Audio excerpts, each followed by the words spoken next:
Back to the ATI podcast. We're back in with a brand new episode here again in season 3 and continuing our hometown love with a very special guest this week. Special one for me, Rusty, because a lot of childhood connections for me, us being from the same area, and your band and some of the bands that you're in was kind of like big brother figures to some of the things that I did. So it is a pleasure to have Rusty Leonard here on the podcast. Appreciate that. Absolutely, sir. I guess my earliest memories, I can't say like the specific time that I remember meeting you or seeing you, certainly was through the music scene, and it was through at the time you were playing with Last Flight Home, your band, because we had a mutual friend, and that was Marcus. Marcus went to our school, so I always kind of looked up to him and always thought he was like a really cool musician and stuff. And I think the first thing I ever heard of Last Flight Home's was Spin and I, or Corey and Topanga. It had to be that, or Boogie Down on the Bayou, one of the two, I know. And I was like, wow, this band's from here? And this is Marcus's band? You know, I was like thoroughly impressed with like what I was hearing. I couldn't believe that a band in our area was producing something like that. It was eye-opening. It was mind-awakening. It was, and that was a huge period too for me personally, just like a musical boom and listening to music outside of my normal life routines to that point too. But man, I was just thoroughly impressed the first time I heard your guys' music. Yeah, man, I appreciate that. It's really weird because I know everybody's perspective is probably a little bit different, but you know, when it's your own, I look back on it, and some of it I think is pretty decent, but I also am kind of embarrassed by a lot of it as well. But it's super cool just to know that anybody cares about it, 20 years later at all. Yeah. And I do still get messages kind of on a regular basis from just kind of random people. So, I'm glad that it meant something to other people.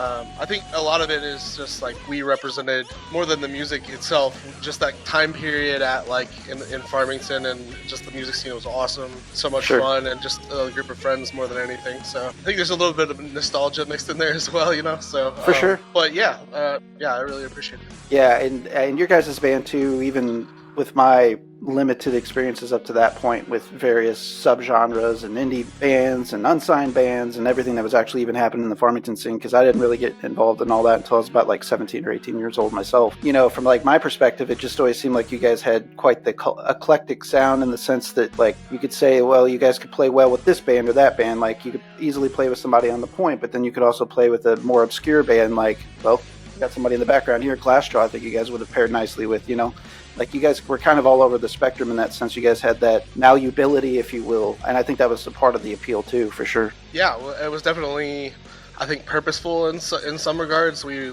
really wanted to be different, without knowing really kind of what that was, but we were definitely pushing for that. And I think we were all just into really, really different music as well. Yeah. So it just kind of came out that way in some respects. Yeah, I guess that's kind of just a part of the beauty of the collaboration sometimes, it's like those different perspectives colliding together and forming something unique and new, and I could definitely see that in the case with Last Flight Home. Yeah, I don't think you can actually replace that, as a guy that like works on music by myself all the time now. Yeah.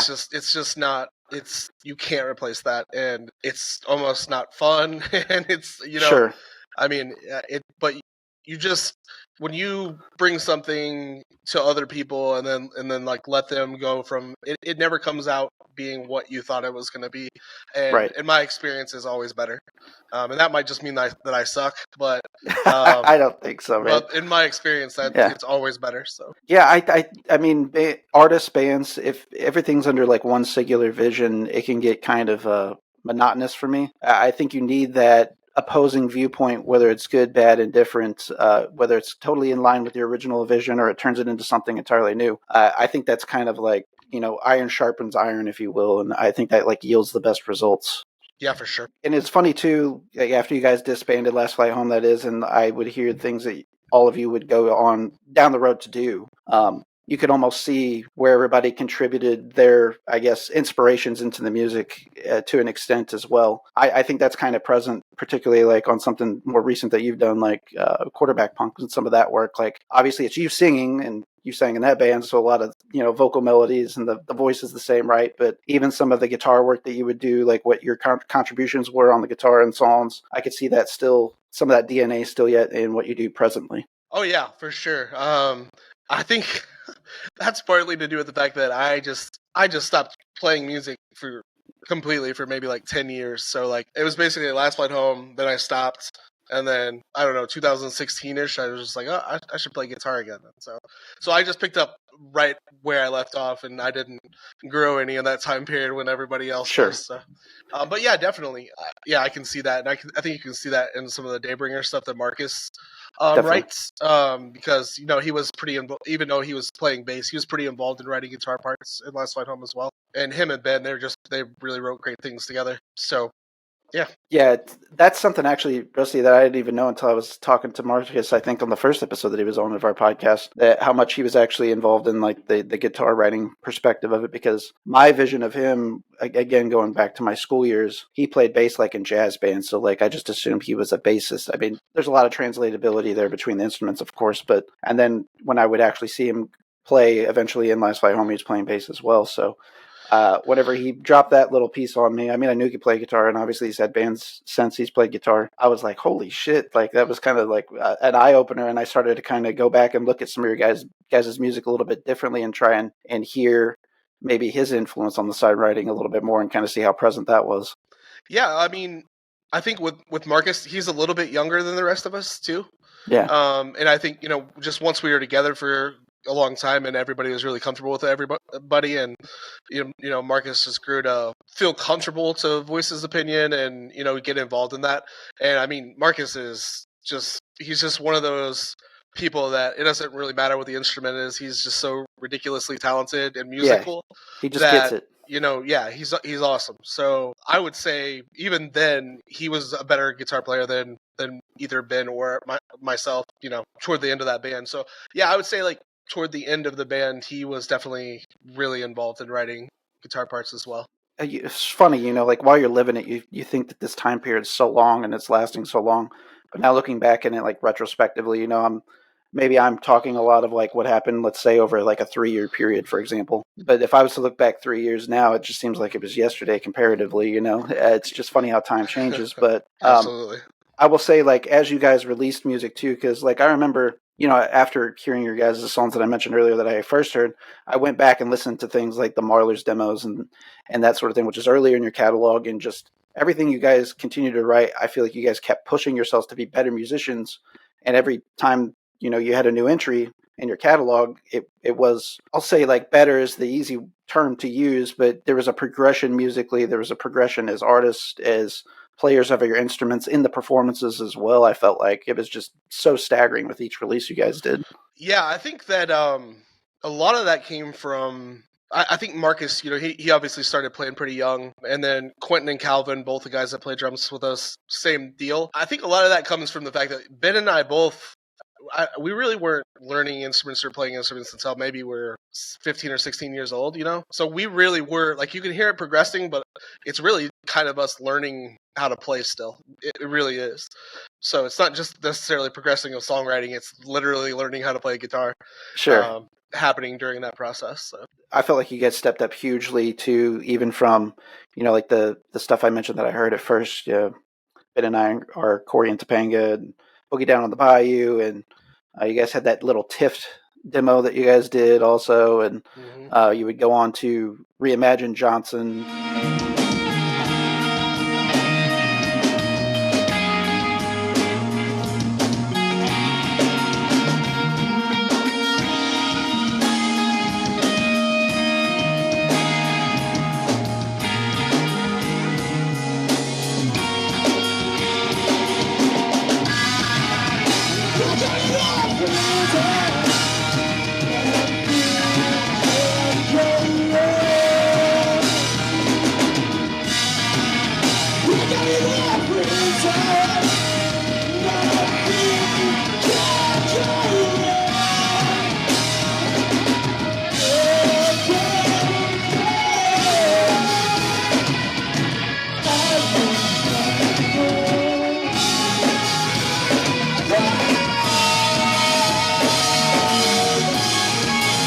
like when you guys did that, I guess, EP, if you will, the self-titled EP and came back, you guys recorded that in Indiana?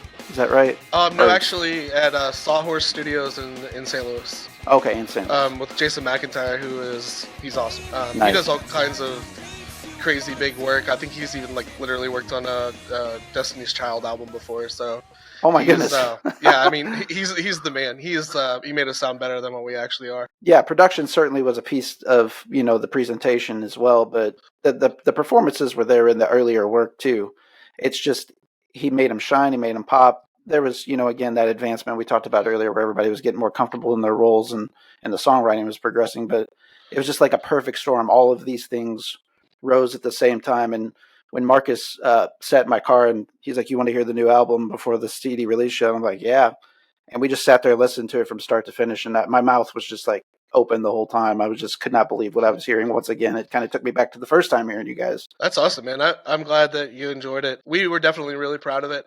I'm still proud of it. Like I said, pieces. I do think that sometimes we were, I don't know how to put it. Like we tried a little too hard to not follow conventional songwriting wisdom, not to repeat parts. It was really like we were like an emo progressive band, which doesn't even make sense, right? Right, I hear you. And I kind of wish we would have gone one way or the other. I don't even care which way, but a little bit harder. And I hear that every time I listen back to it. But yeah, I'm still proud of it. I think the songs are awesome. They sound awesome. Yeah, man. Well, it's easy to sit back, 15 plus years later, 16, 17, however long it's been, and say, this could have been better, that could have been better, because really, like, at least I feel this way. I'm like an entirely different person than what I used to be in many respects, Just so many things in life alone have happened, not even talking about through music, that's, changed me, changed the way that I hear things, what I enjoy, what I don't enjoy. I mean, there's those big things throughout your listening fandom, I guess if you will. Like a band that I'm always going to love, regardless of how popular they may or may not be, is like Incubus. For example, like I was going down nostalgia today and I wanted to listen to Morning View. So I was kind of playing that on the way to my sister's wedding and back today. Nice. And I was like, it's just those nostalgia things that you kind of hold dear to your heart. I got to say it, like Last Flight Home's kind of like a part of that collective that is me.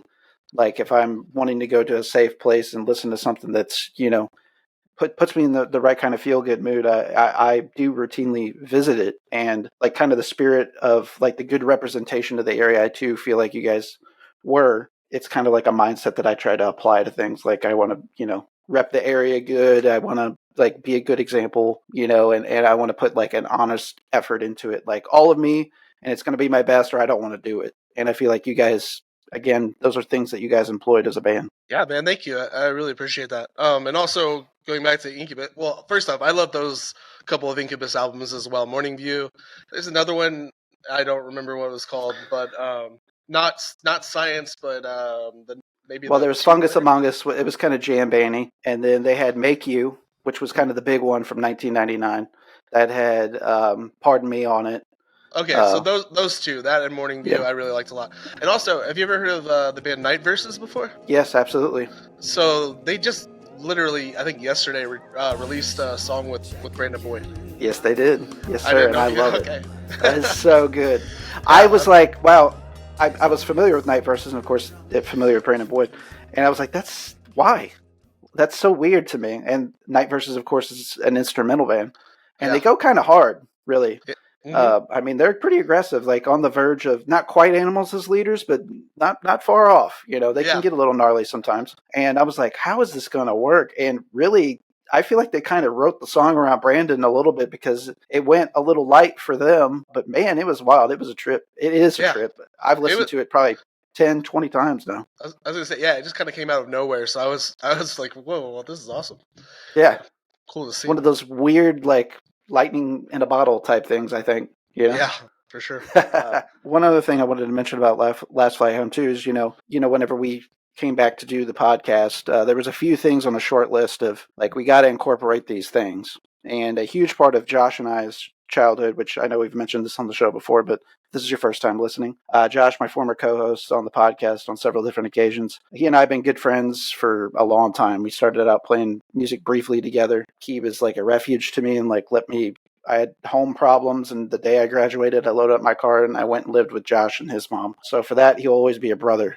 And Awesome. a lot of that time was spent going to Last Flight Home shows with him, bonding, listening to Last Flight Home music. So I said, whenever we come back to do the podcast, man, we got to incorporate some Last Flight Home stuff into it. So we used your guys' music for some of our ad reads and for our intro there for a while until I reached out to the cat and Cloud Kicker, nice guy, and he let us use his song for our intro. But yeah, man, we just had to kind of tie in this nostalgia stuff. There was a few tips of the cap to people in the area that was on our short list of like, this is what we need to do. We wanted to honor Cato. We wanted to bring Marcus on and actually do him justice, because way back whenever we tried to have Marcus on, it was more of everybody just got drunk and ate junk food and nothing was accomplished. So kind of take a more adult approach with things, I guess it would be the short answer.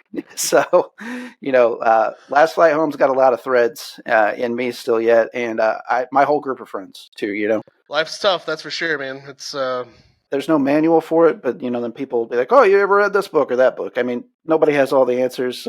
Everybody's experience is different. The older I get, the less judgmental I get in some ways, in the sense that I don't know what this person across from me's gone through, and it's a heavy burden to carry through life sometimes. It's rough. You don't know everybody's story, and just because something doesn't bother me doesn't mean it shouldn't bother you. Too. Yeah. I do feel it in some respects. It's nice that we live in the time period that we do, because I think it's people are just a lot more aware of what's going on with other people and care more, and it's socially acceptable to care more, and it's kind of a lot easier to actually if you're having an issue, you're not trying to you don't have to hide it from everybody. Not that you ever did, but obviously it was a lot more difficult, even 15 years ago. So definitely. Well, I feel like you as a songwriter, though, too, at least your lyrics, that again, that's something that's like really sunk its teeth in me. Just again, it's like immediately spoke to me, kind of like some of the angsty shit that I was going through, relationships, and, just a lot of like the sentiment with your lyrics. I know some of that was actually, written like personal experience type stuff, but do you feel like that's what drives a lot of your like songwriting from a lyrical perspective, is obviously personal experiences? And is that does that provide some levity to you? Is that a way to channel issues that you might have personally? Yeah, I think back then it most definitely was just a way to vent and kind of say those things in my own way and be cryptic enough that, I'm not a super outgoing person. I'm not a big sharer, so a lot of that was really difficult for me. Sure. But I would say if we were talking about today, I don't really write like that a lot anymore. And it's not that it's not like I don't have any issues or anything like that, but sure. I just feel like I'm in a different place now where like we're creating and even writing lyrics is more like a creative endeavor instead of being something that's like a venting, Right. So yeah, you kind of coming at it from a different approach. I have to admit something very embarrassing. I will overshare right now. I'll have to admit something very embarrassing to lighten the mood. So like my first serious girlfriend, she was like a theater, one of those types. She was like really into theater, did really well in school, was like in competitions, tried out for plays, would go to whatever traveling play was coming through St. Louis at Stifle or whatever it was called at the time. And, she would like hound me to sing. And I was like, I don't like feel comfortable singing in front of people. That's not my thing. Ask me to do anything else. I'll play guitar, I'll play bass, I'll play drums, I'll play my saxophone. I'll figure something out on the piano, a melody, but I cannot sing. And she was just like, I bet you could sing if you tried. Have you never tried? And I'm like, not really. No. And I was very, very uncomfortable. And so she like backed me into a corner to was like, you have to sing something for me. The one thing that I did sing in front of anybody ever was a Last Flight Home song to her. I don't know that I did it well. In fact, I'm pretty confident that I did not. But I did do that. And it would be very embarrassing for anybody else to have been there in the moment. Actually, in fact, it was still embarrassing, but I did it. I sang my little pea picking heart out. Well, you set the bar low, which is a good start there, so you can't mess it up too badly. Yeah. And then... it's funny. I think we broke up like 2 weeks after that, so maybe it had something to do with it. That was probably it was probably my fault. So I know that you guys did stuff, of course, before Last Flight Home. Your involvement with like Pennies for Allah. I've heard like I hear about that all the time. Actually, I hear about that probably as much. That just missed me and my own personal music goings. So I know that you guys had a lot of awesome opportunities. I think, you guys played up in St. Louis and opened up for other bands and things like that. The old Creepy and, we're kind of a part of that scene and everything. So was Pennies for All your first band, or did you have something before that?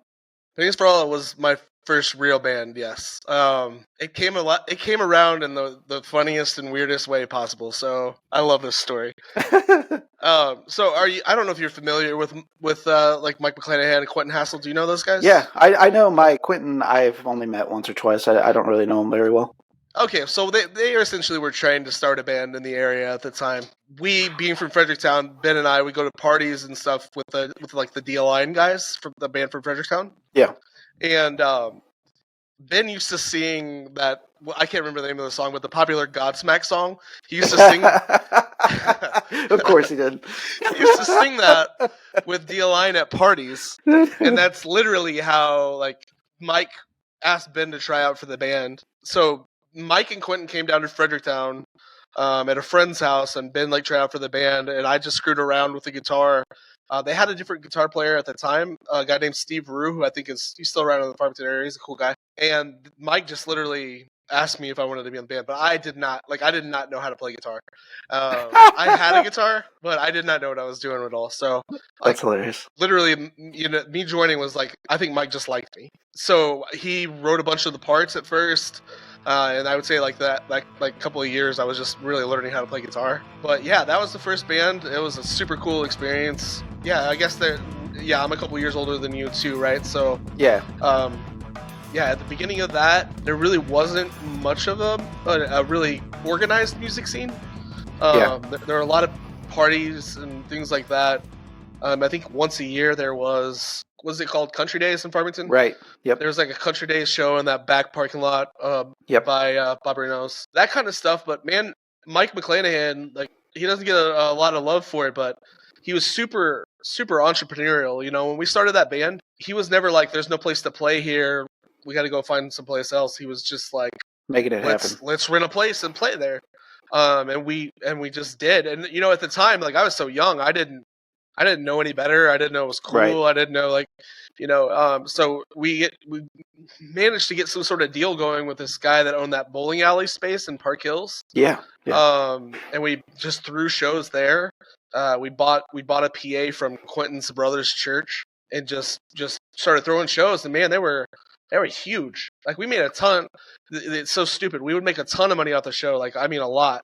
Yeah. And then we would literally leave the show and take all of our friends with us and go to Plank Road Inn and spend $400 buying dinner for everybody. That's amazing. But yeah, man, those were just self put together. I think it was around 2000 or 2001. So do it yourself touring was not huge, and we just jumped in and did it.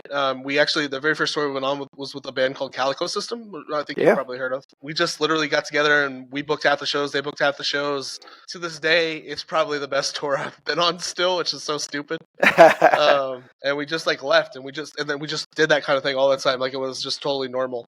It wasn't for until I got a little older that I realized that we were really putting ourselves out there and just kind of being, just super hardworking, what you have to do if you want to be successful in a band, right? But to me, it was just this is just what we do. Was there a conversation about we want to be like this band or that band, or what was anybody bringing any particular influences to Pennies for All at the time? They were both super into Mr. Bungle, and Faith No More at the time. I didn't even know who that was at that age. The extent of my music knowledge at that point, I really was into Green Day and Nirvana and radio I stuff. I hadn't really learned anything about any underground music. I was raised in a real super Christian house. I wasn't allowed to listen to a lot of this stuff. Same. So I don't even to this day, I still don't really have a musical background that goes beyond 1993 or something like that, right? All that stuff before then, I know some of it, obviously, it's impossible to not know some of it. But I don't really, there's no nostalgia in music at all for me before that. And so those bands, and then, obviously just from being around those guys, and they knew people in Farmington and, including Calvin, that's how I met Calvin. It just, it was awesome for me personally, just because it changed my whole worldview. Like I was just opened up to a whole world of things that I didn't even know existed Yeah, before then. So like absolutely. when it started, I was definitely just I don't even know, probably not even really contributing to what the music sounded like, but definitely was part of what grew into be like what I love in music now. I think a lot of people look back on Pennies as well, just because it was a part of that initial Farmington scene boom as well, and in those shows like you mentioned earlier that were going on at the bowling alley in Park Hills. Like I hear all kinds of stories about that.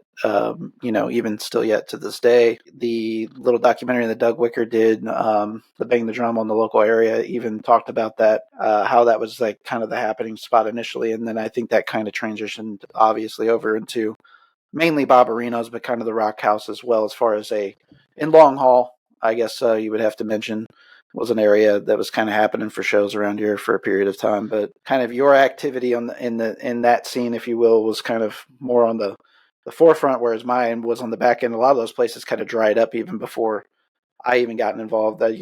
Bob's was on the back nine of what it was. The Rock House was on the back nine of what it was. We were trying to redo Long Haul for a little while. People were popping around to VFWs in the area, but we all kept getting in trouble with that. And Rosner's, have to mention Rosner's too, of course. Rosner's, absolutely. Yeah, man. I mean, I think you've had Joey O'Farrell on here too, right? I think so. I think I've listened to Yeah. Obviously, like Calvin bringing people to Farmington with Not Waiting for Drowning was like that was what kind of I think with like Pennies and everybody could see that there was actually like a market there to where we could have shows and they would draw people if you brought bands that people wanted to see. And then when Calvin, I think the tour that I actually went on with them with Open Hand and This Day Forward, he brought that to Farmington. And I don't know if Joey was already trying to work with Justin Mank or not. I don't really know that part, but Joey, very much like Mike, just got a really entrepreneurial mind and he just like went to work after that and just started, going hard on all that stuff. But I think with any area like Farmington, the problem is like you can't stop other people from trying to do that as well. But the reality is it's just not big enough to sustain that kind of, you can't have four shows a week in Farmington, Missouri. You just can't do it. Right. You really probably shouldn't have more than like twice a month or something. There's just not the amount of people for it. People are burned out. And I think that once it got really, really saturated to where like you said, I think at one point, like tried to have 3 or 4 venues going at the same time. And you just don't have the people to support it. And it just fizzles out. And then, when you split those crowds up, then none of the owners of those places want to do it anymore because it's not profitable for them.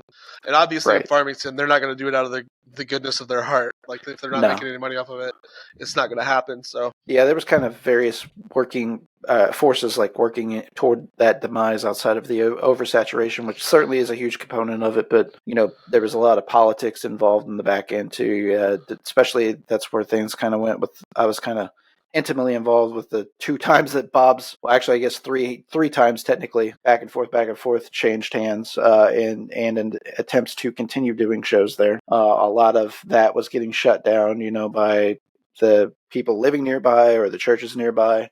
Some of it probably rightfully so, because things got a little ignorant too there toward the back nine. I know like early when I came into the scene, or from my perspective, that is, it wasn't so prominent that there was like an illegal drug use issue or anything like that, and some of that started to dabble in on the back nine too, which kind of gave a bad reputation for all, even though it was in the minority of instances. So it was a bad storm of stuff coming together that just stomped it right out. Yeah, I definitely saw that coming a little bit, I think, and I think that we were all too young to kind of realize that, like, we needed to hire some off-duty police officers to be security, and we needed to make people follow those rules because, like, you know how it is in the area. Like, it's just not everybody really cared about the music. That was just a place for people that were maybe different sometimes to just go and be, and like that just comes with the territory. And yeah, that ruins it for everybody. It sucks. As a guy who just like loves music, like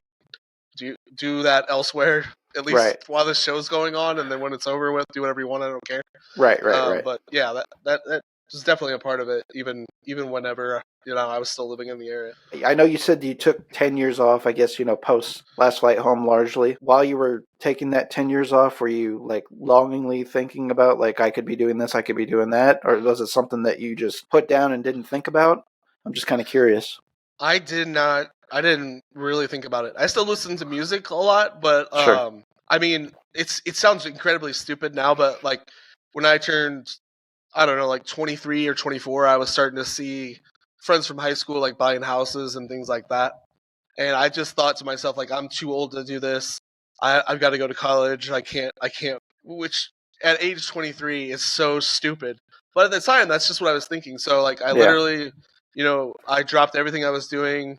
I moved to St. Louis with a group of friends, started going to college, was in college for the next 6 years, really. And that was pretty much all I did, that and career-related things. I mean, literally all the friends that I made while I was living in St. Louis don't even know that I played music or had anything to do with it. Because it just was not a part of my life during that at all. I don't even really remember what made me start like really missing it, but it just at some point, like, if you love music, you love music, and it's hard not to like be involved somehow. So during that time period, I was just totally out completely. I didn't even own a guitar. Wow. So that's hard for me to even know that that's real. It's pretty weird now. Yeah. I mean, I've had a couple layoffs, more due to just like where I was living and couldn't really practice, being primarily a drummer, that is. Like I couldn't really like in an apartment start banging on my drums, that sort of thing. But man, it's just like the itch just gets to me too quickly. I just can't not be doing something creatively. I mean, in part, that's kind of why I picked this back up, the podcasting piece. But, it's something, but it still doesn't scratch that same itch. For me, creatively, to like express myself is writing music. Yeah. Was that a void that you eventually struck you and that's what got you back into doing it? Yeah, I definitely think I realized it eventually. That I was just like, I think once it calmed down and I wasn't so busy anymore, I was like, what do people do with their time? Hobbies or whatever. And I was like, well, this is a whole huge part of my life that I just kind of left behind. So I just got back into it. No real expectations. Sure. I still have never. I mean, I've done recording projects, but I've still never been in a band since then, and I've never really tried to be either. So, and I probably never will be, but I definitely just had the itch to just be involved in some way. I really enjoy working on other people's music. I do that a little bit now, and that got me back into it a bit. But when you say working on other people's music, like mixing for them or producing or what exactly? Yeah, a little bit of both. I've tried to do it for quite a while, but I feel like I'm only really actually decent at it for the last couple of years. So yeah, I really like mixing in general. I would love to do production, but you really have to be in person for a lot of that. And pretty hands-on. Yeah, so I'd love to do songwriting with people still. Like I think it would be really fun because I think, and I don't know if you relate to this or not, but sometimes I wish that like I hear somebody that has like a voice that I love and they're playing music that I hate, and I just wish that I wish I could make them play what I like to listen to with their voice, if that makes sense. No, hey man, I 100% immediately knew. I came up with some examples in my own mind. Yeah. I know exactly what you're saying. So yeah, that type of thing. Mostly just for fun. But yeah, I guess formally, Quarterback Punk, is that technically the first like creative thing that you've put together and presented to the world, or were there some other? I did a thing with my little brother. We just kind of threw together in like one day, and it's really bad, so I'm not even going to tell you what it was, so you can't find it. Yeah. Okay. I hear you. But yeah. I think that Quarterback Punk was the first thing that like I put any real energy into. Yeah. Like really tried, and that was really the first like album that I had mixed from like front to back by myself with real drums. That's the kicker there. Yeah. And so it was a humongous learning process for me. Like if I could go back now, I would, because I did so many stupid things on there that I didn't even understand. I didn't even understand it was stupid at the time. Sure. But yeah, that was a really cool experience. I did that with my buddy Alex, who is he's from the Southeast Missouri area as well. he used to be in a band called Farewell Address. Do you Yeah, I remember them? remember Farewell Address. Yeah, Mm-hmm. yeah, and he plays in a bunch of bands in St. Louis now. But a good buddy of mine, and we just sent the songs back and forth. I would basically send him a song with a click track, and he would send me drum tracks, and then I would add some other things and send it back, and then he'd change some things. So it took a really long time, but it was a lot of fun, and we're definitely gonna do some more. So Yeah, I mean, I personally really enjoyed the quarterback punk stuff as well. Again, if anybody's listened to anything that you've done creatively in the past, particularly Last Flight Home,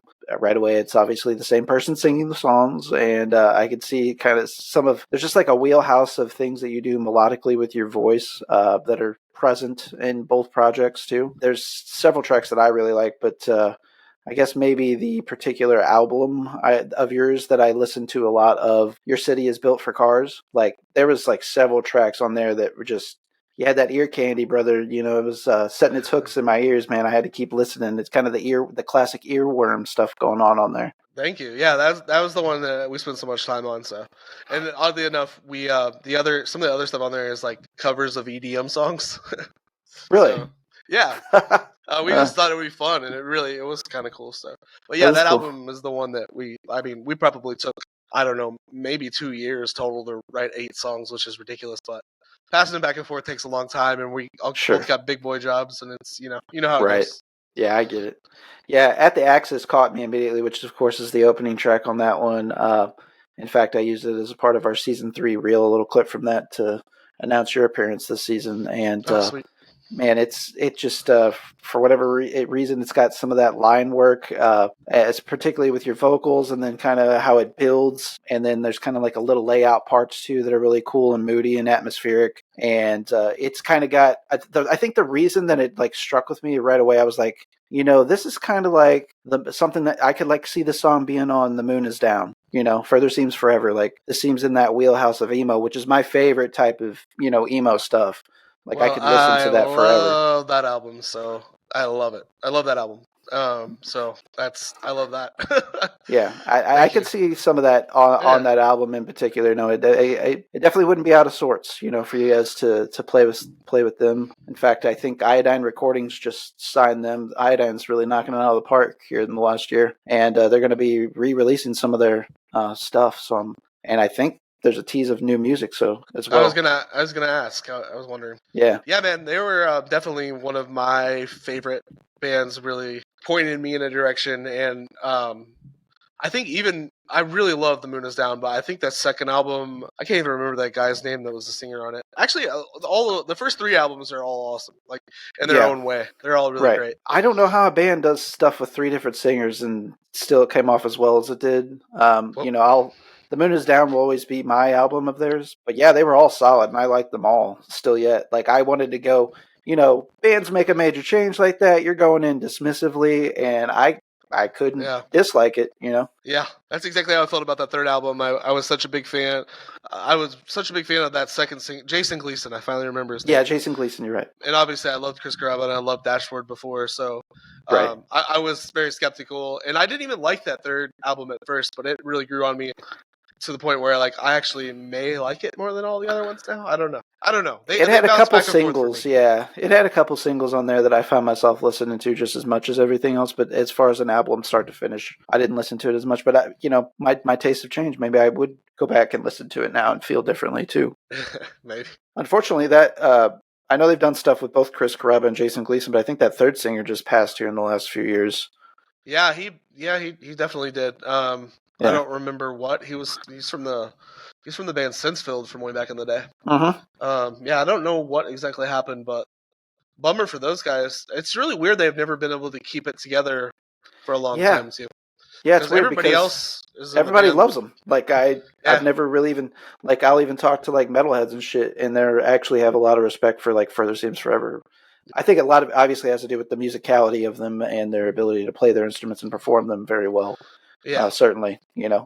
I'd like to see some DM, death metal dudes fucking rip on some of that stuff because it's kind of intricate, really. It is. There's a lot of layers there that you could easily overlook if you weren't listening. Oh, for sure. We kind of touched on what you've done musically and kind of bringing that more towards present day. But what I haven't really hit on, we've kind of mentioned this, both you and I, on a few different occasions, kind of those eye awakening moments, having those limited backgrounds and experiences in our younger years, and then kind of those launching points for when we discovered, more obscure music, if you will, or independent artists or unsigned artists or underground, if you will, however you want to phrase it. Are there some musical acts that you can kind of point to over your music listening fandom that kind of opened you up as a musician? And you can really say, looking back, let's say even from Pennies to Last Flight Home, or even now, even up to present day, are there artists that you would say that are kind of hallmarks in influencing your musical writing or tastes? Yeah, absolutely. I think that comes in waves for me, because I feel like I would hear about a band, or I would really get into a band, and then that would be all I could think about for whatever amount of time, and then the next one would come along. Definitely been several of those. I would say some of the first ones, like, they got me out of when I said in Pennies when I was into Nirvana, Green Day. I think Jimmy World Clarity, that album, was a huge one for me. It's still one of my favorites to this day. Hell yeah. That album, I was introduced to Cave In, thanks to Calvin. So Jupiter, I was obsessed with the guitar work on Jupiter, and anything. I mean, you could listen to the first couple albums of Cave In, or not the first couple, but the first after Jupiter. Yeah. And if you can't tell that I'm trying to rip them off, then you're not listening very hard. Cave In was a big one. Poison the Well of the area, or during that time period. A lot of them were hardcore bands. Now, it's funny to look back, because I was never in that kind of band, but loved Converge, loved Glassjaw. Yeah. Those were definitely the ones that kind of changed, like, the way I felt about music, and just changed my mindset about what was good and what. It's just really changing a taste, right? Like, good, Right. that's subjective, but like, that's where my taste would go, and it wasn't good enough. It didn't feel good enough for me anymore to listen to like a Green Day song, because it just didn't do anything for me. Right. It's not that it's good or bad or whatever. It just like Didn't lost click anymore. Yeah, I mean, it was just like, I could be listening to this instead. So Right. I hate hating on those bands that, like, I really liked as a teenager, that now I kind of disgust me, Sure. honestly. Not Green Days, but honestly, I think it was just got to a point where I just it felt really boring. Like, it felt like just growing up, right? Like, you could just get interested in more intricate things, and then it's really hard to go back to things that aren't. Right. And then I would say, like, with that Jimmy World, I think they're today still like the kind of centerpiece for me. Like, no matter what, like, I can always go back to those albums, even the albums that they released like in the last couple of years. And I just love what they do. They're just really, really good, well written songs. Yeah. I love the melodies that Jim Adkins sings. He's awesome.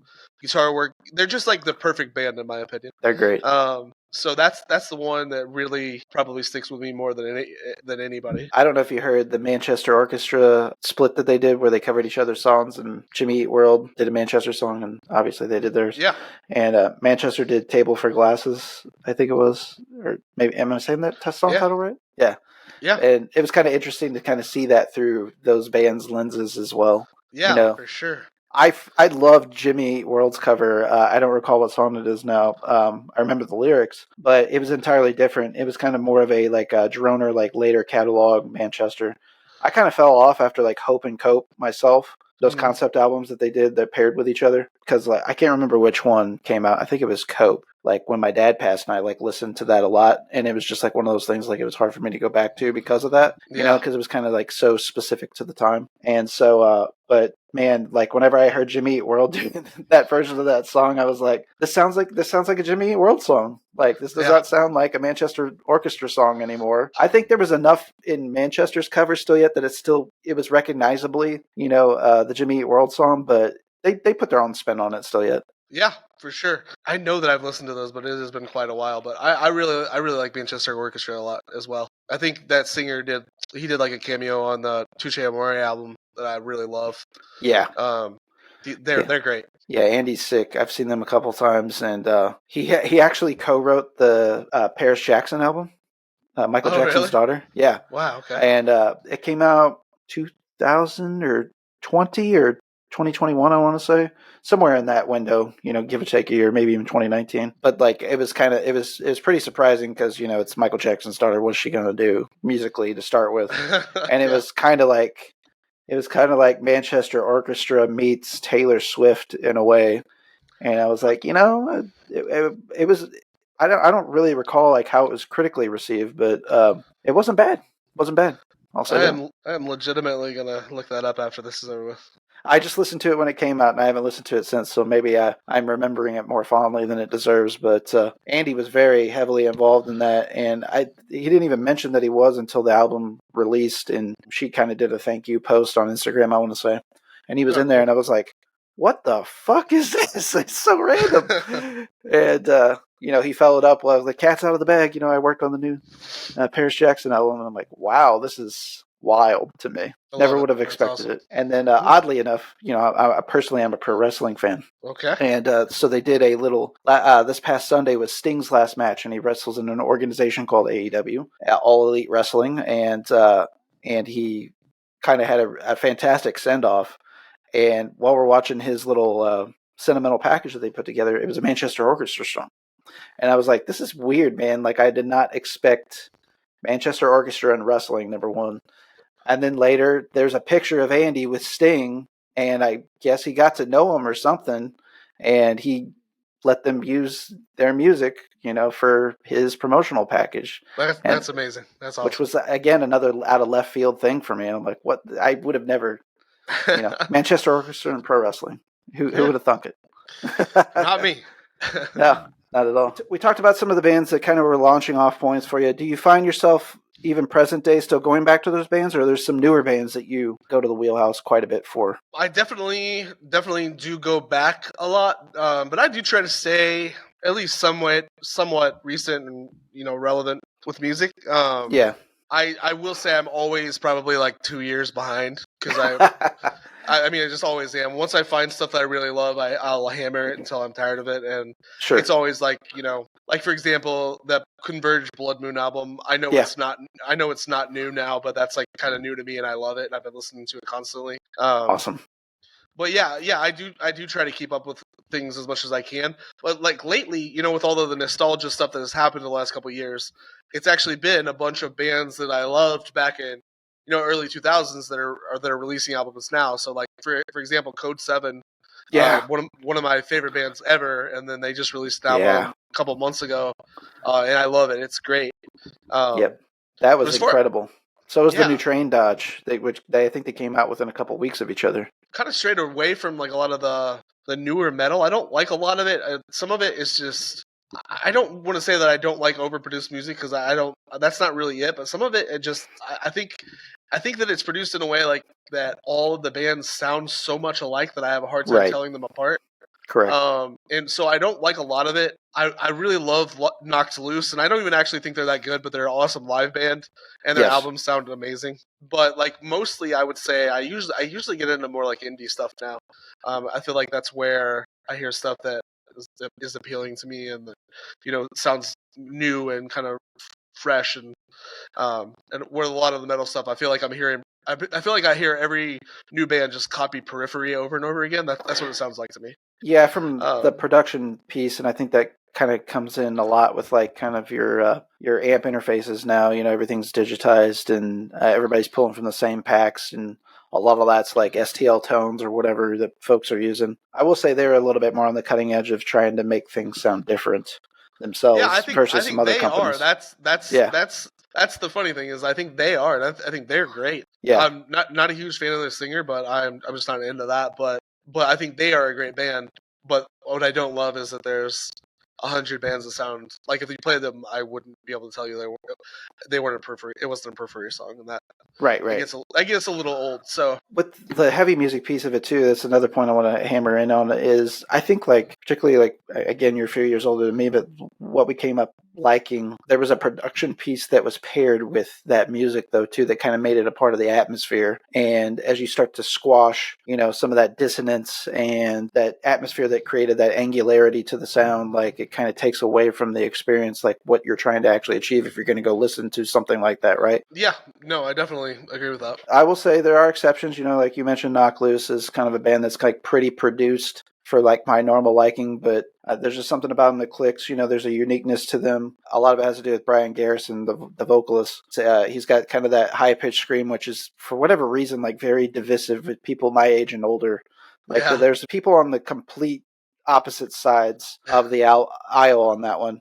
I know I'm going to fuck up this band's name. It's something like Kenosha or something like that, but it's got a African American gentleman as the lead singer, which you would never guess, like seeing this guy, this is the voice that comes out of him. But it's like it sounds like a guy going through a mental breakdown, but like in a most agonizing way. And it's like, it's hardcore music with a little flair too, but they could play with like a knock loose and not, be paired nicely musically, but that like the lead singer, he's got this like derangedness to his vocals, and I could see how people would be turned off by it. In fact, like when I first heard it, I'm like, what is happening here? But because it is so unique though, and it touches, even though they're a little bit more produced musically, but where he's coming with his vocals is kind of creating that atmosphere that's lacking. So I think there's bands, I say all that to say this, there's bands that are adding wrinkles with that production piece, and I think that's probably why you like Knock Loose, for example, and why I like this band that I'm mentioning now. You kind of have to try and find a way to be original, even though it's like kind of hard, right? How many bands have there been? Everybody's done what you've done, Well, oddly enough, I think that Knock Loose is appealing because they actually didn't try it. It's really dumbed down, and like it reminds me of like early Poison the Well in a way where it's not super complicated. It's just kind of fun. Yeah. And just really energetic, and I don't think music has to be super complicated to be good or for me to like it. But it has to bring something, and I don't like necessarily it just being complicated for the sake of being complicated if it's not good, right? It's just like people that solo back in the day, right? There were some 80s guys that you could shred, but like they're playing a bunch of notes that sound like shit together. Like, why do I care about that, Right. If you're gonna play a solo, like the notes should be awesome together, and I think the same kind of thing, right? Like you're just doing it if you're just playing as fast as you can for the sake of playing as fast as you can, then that's not really appealing to me. It's kind of the old adage, like just because you can play it doesn't mean you should play it. Yeah. Yeah. The first time I heard that, I was like, that very much speaks to a lot of the problems in music. Yeah. Just trying to shoot something in. There are also guys that do that are doing that stuff that actually write really cool music too. Like I don't know if you're familiar with Jason Richardson. He's amazing. I know he's just filled in for a bunch of different bands and played with them, but solo stuff he's literally maybe the best guitar player in the world. But he actually writes stuff that like it's fun to listen to. It's not just like just bullshit the whole time, So. Other bands I will have to say too. I glossed over this earlier that I kind of heard a little bit in Quarterback Punk, and maybe I'm wrong. Another band that came to mind immediately, I was like, Copeland. Are you a fan of Copeland? I am a very big fan of Copeland, actually. Okay. Yes. All right. Oddly enough, so Kayla and I moved down to Florida maybe like 5 years ago now. We're in the St. Petersburg area, and Copeland is from Lakeland, which is maybe like 40 minutes away. Yeah. So I've actually seen them maybe like 5 or 6 times since I've been down here. Oh wow. Because they don't tour a bunch anymore, but they play locally a lot. Just like literally sometimes like randomly at a brewery, or like I've caught them acoustic at a record shop, down the road. So it's been pretty cool to see that. But yeah, I was definitely a really big fan of them when I was younger, and like I never really lost that. Everything they've done since then, I think they've grown a lot, and I've grown like. I've always liked everything they've ever done. Sure. There's a band kind of adjacent to that I have kind of a similar relationship, and that's May. I was a huge fan of May. Like even my eldest daughter, Aurora, her middle name is May, and spelled like the band spells May. I really enjoyed them too. You're in the St. Pete area too. I got to mention my boys in Horsewhip on Iodine Recordings. They're down in that area. I don't know if you've caught them yet, but I have not. They're very much like His Hero Is Gone. Okay. So if you vibe on that occasionally, you want to go see something heavy, they play the area quite a bit, and I know they've done like breweries and all that shit. So like the St. Pete, I think most of them are actually from St. Pete. There might be like a member in the band that's from Tampa, but I know they play that area a lot. Awesome. I know they just played the Fest last year, and they're getting ready to do like an East Coast up until Missouri, but not into Missouri tour here shortly. But yeah, they're a band to check out for sure. They're going to do big things, I feel like. Horsewhip, awesome. Yeah, I'll definitely check them out. So how's the Florida life treating you in general? Are you able to catch maybe shows and I would assume, that don't come through here, you're probably getting a better chance to see some artists than we are, right?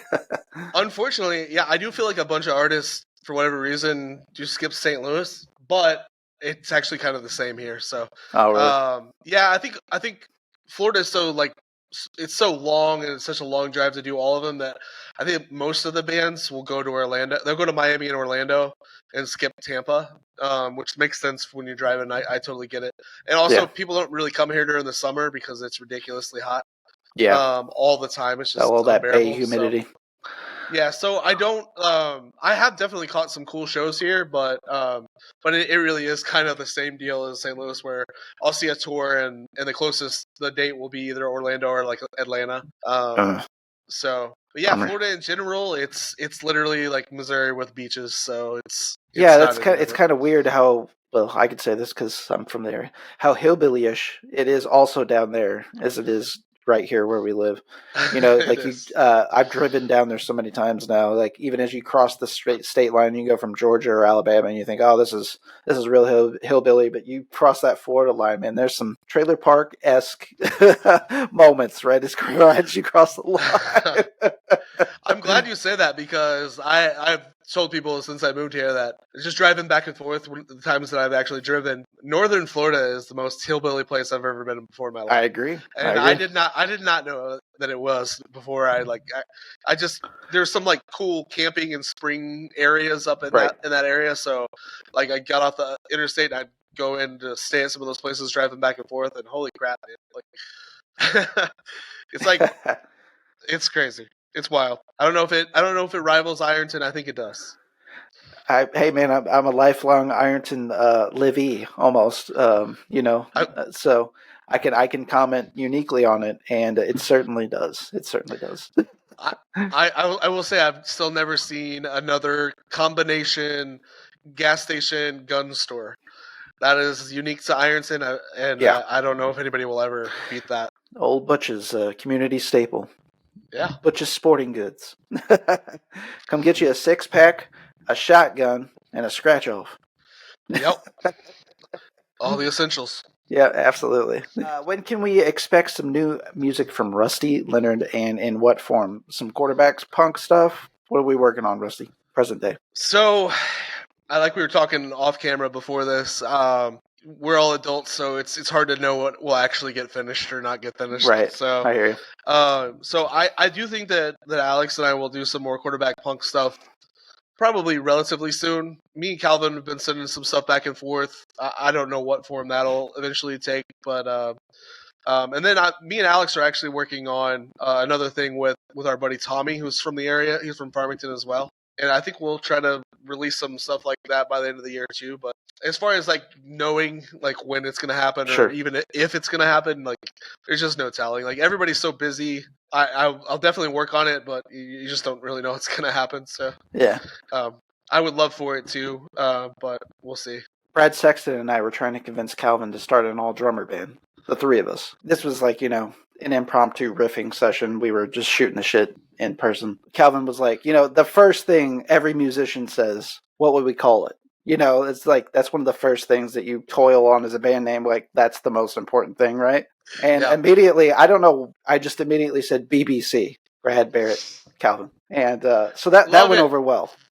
All drums, BBC. I would come and see that. That sounds awesome. The idea has not went past the talk of its inception yet, but we'll see if we can make that happen.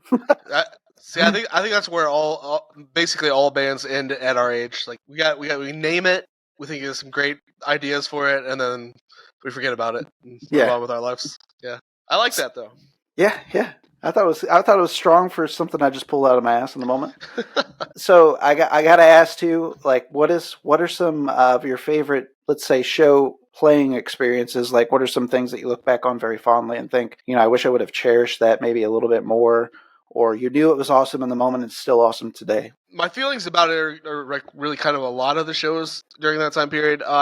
Once I got to the end of Last Flight Home, I was definitely a bit like jaded by the experience. Like I wasn't in the moment anymore, not realizing how cool some of the stuff I was doing was. Like Sure.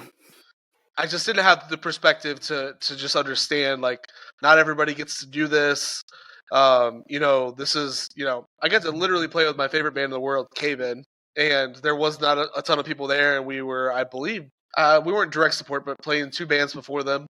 And I thought it was cool, and I was really excited to see Cave In, but like looking back on it now, I'm thinking, holy crap! Like you literally got to open up for your favorite band ever. Like that's amazing. It's cool. Yeah. Like anybody would kill for that experience. I And would. I just at the time I just was kind of immature and but just that age, you're an idiot, right? Like you're so stupid. So that show was cool just because it was them. We played one of the sold out Circa shows at the Creepy Crawl during Jucherna, that first album. Yeah. And we got to play direct support on that one. It was amazing because obviously that was probably the best crowd that we ever played for. So awesome show, awesome time. Same deal though, like looking back on it now, like, we kind of knew some of the guys from Circa from, This Day Forward, Open Hand Tour. Yeah. And so I just, same deal. I didn't recognize how cool it actually was at the time. And looking back on it now, it's holy crap. Like I'd kill to do that again. Or get to do that on a regular basis. So I would say like those are like my two favorite shows. But honestly, like beyond that, I just think some of like the Farmington shows, just playing with like friends bands, it was just so much fun, and it was more than just band shows. It was just like the social gathering of a bunch of like-minded people in the area, and it was just really cool to like all of my like lifelong friends are I know if I knew them before then, I know them better because of those experiences. And those shows are just, they're so much fun, and like I look back on them and definitely just miss those days, just getting to spend that time with those people. Like I even like our the Last Flight Home reunion show we did at Cicero's that you guys played, right? Yeah. We like just that night, it was just so much fun. Just getting to see people we hadn't seen for years in some cases, getting to play with friends, and just hanging out. And man, that's kind of what that's all about, really. Just I liken it very much to like when athletes stop playing pro sports and they're like, what do you miss the most? The camaraderie or the locker room? Yeah. Like it's kind of the same thing with music. It's just like definitely the camaraderie with your band, but also like in a music scene like that, it's just the camaraderie with everybody, right? And just, the other bands you get to play with, the people that come to your shows, the passerbys, just the whole shebang, man. It's a whole mood.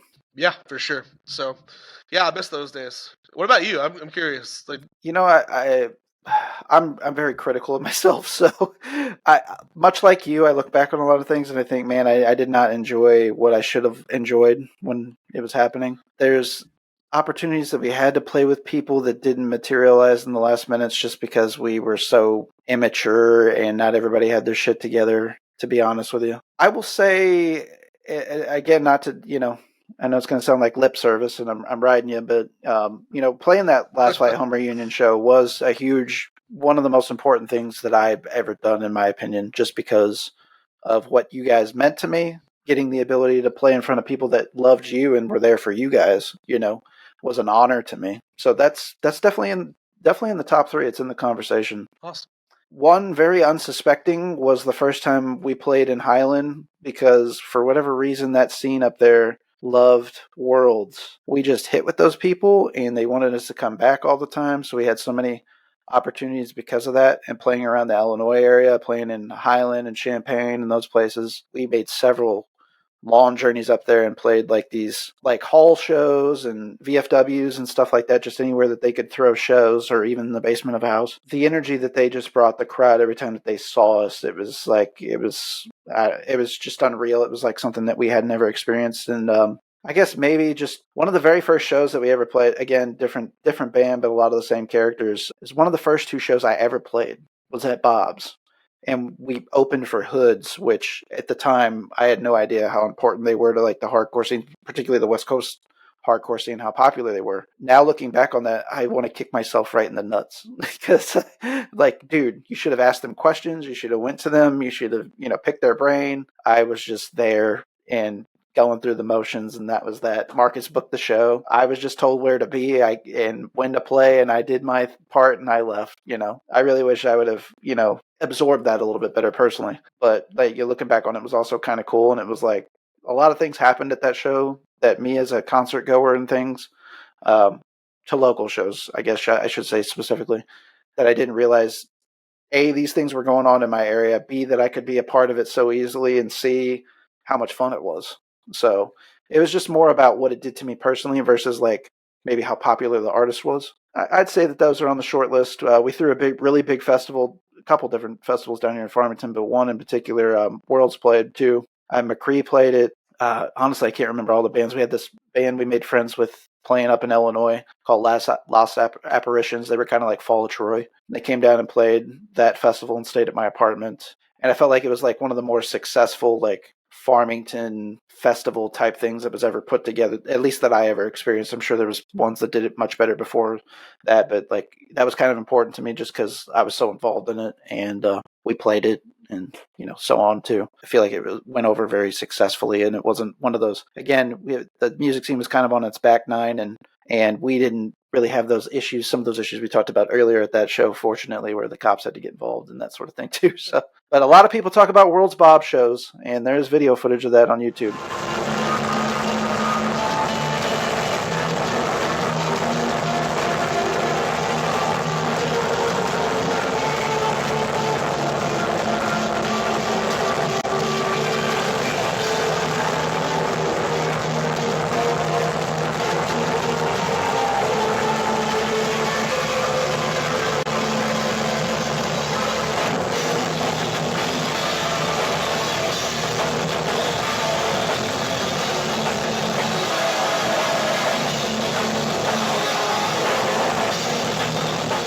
So I'll have to admit occasionally, hey kids, I did this one time, so yeah. I'll show my kids a video of that from time to time. Love it.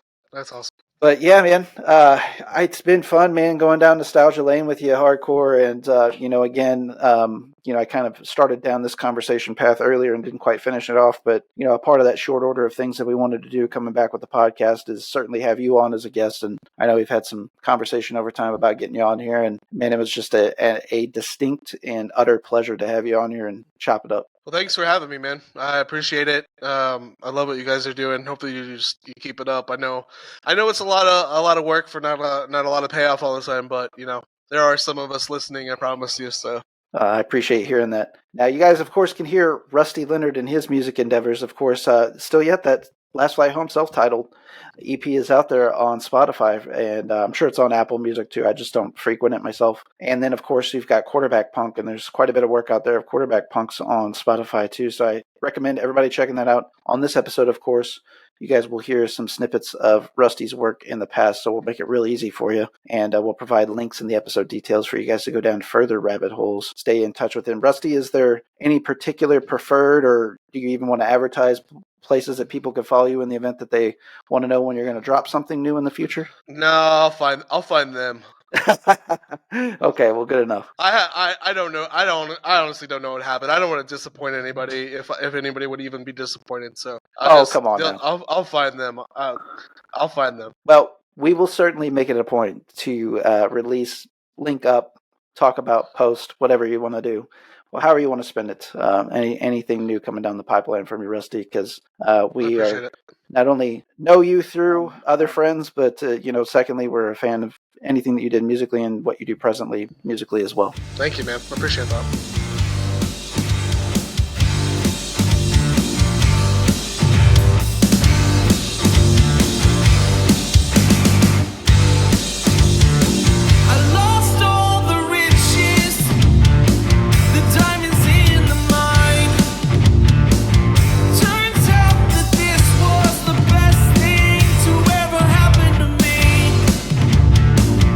Errors and glitches, what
Hey there, this is Barrett from the ATI Podcast here to talk about what we have going on the ATI Podcast Network. First, we'll start with Waxing On with R and J. The format of Waxing On with R and J is audible selections made exclusively by our hosts and brothers, Ridge Jackson and Jake Jackson. Waxing On with R and J is sure to tickle your inner eardrums with some of the most vile tones you've ever encountered, and conversely, ear candy with pop melodies, focusing on spotlighting underground and rising artists. Waxing On with R&J is another outlet of the ATI podcast community to bring awareness to many musicians' craft. Also found on the ATI Podcast Network, Nod Narb's Closet, hosted by Brandon Stewart of Edos Inn. Nod Narb's Closet is a wing of the ATI podcast programming that delves into the world of roleplay games, miniature painting, diorama making, occasional pro wrestling match watch-alongs, providing commentary with a dash of jocularity and satire, and much, much more.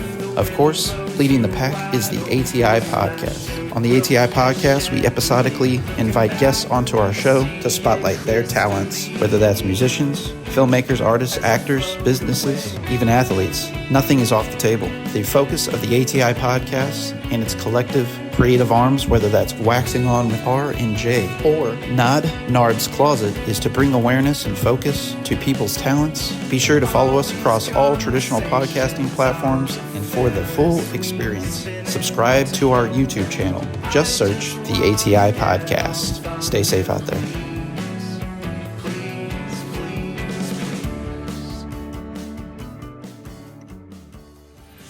Hey, this is Barrett from the ATI Podcast. Episodically, I will be chatting with a featured guest, bringing a spotlight to their craft. Artists, musicians, filmmakers, actors, small businesses, athletes. Nothing is out of bounds. Hear my discussion with rising talents and entrepreneurs across all traditional podcasting platforms, as well as YouTube. Like what you hear? Be sure to subscribe to the podcast channel of your choice, whether that's Spotify, Apple Podcasts, Amazon Music, and more. Just click the subscribe button and leave us a 5-star rating. Also, subscribe to us on YouTube, where you can get full video episodes of the ATI Podcast and see our guests in their work. Stay in touch with our ongoings, events, and guest lists across all major social media outlets: Instagram, Facebook, TikTok, X. Just search the ATI Podcast. We would like to thank you all for your continued support, and as always, stay safe out there.